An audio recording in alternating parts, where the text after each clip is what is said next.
વિશ્વ હિન્દુ પરિષદ ગુજરાત પ્રદેશ અને વિશ્વ હિન્દુ પરિષદ અને બજરંગ દળ દ્વારા ટ્રાયબલ વિસ્તારમાં ધાબળાનું વિતરણ કરાયું.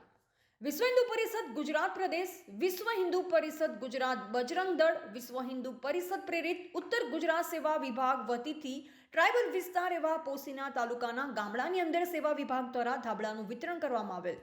લગભગ અંદાજિત 425 જેટલા બહેનો અને ભાઈઓએ ભાગ લીધો, જેમાં ક્ષેત્રના પ્રમુખ શ્રી શૈલેષભાઈ પટેલ અને ઉત્તર ગુજરાત પ્રાંતના પ્રમુખ શ્રી ધીરુભાઈ લિંબાચિયા અને વિભાગના નરેન્દ્રભાઈ સોલંકી અને જિલ્લાના શ્રી જયંતિભાઈ પટેલ તેમજ સામાજિક કાર્યકર આ વિસ્તારના એવા ગમાર લક્ષ્મણભાઈ ભોળાભાઈ ખેરોજ અને કલાભાઈ સોલંકી જે સમય ઉપસ્થિત રહી અને આ આદિવાસી વનવાસી ક્ષેત્રની અંદર ધાબળાનું વિતરણ કરી આપ સૌનો હું મારા વતીથી આભાર માનું છું. રિપોર્ટર ચંદ્રશેખર ભાવસાર, ખેડબ્રહ્મા.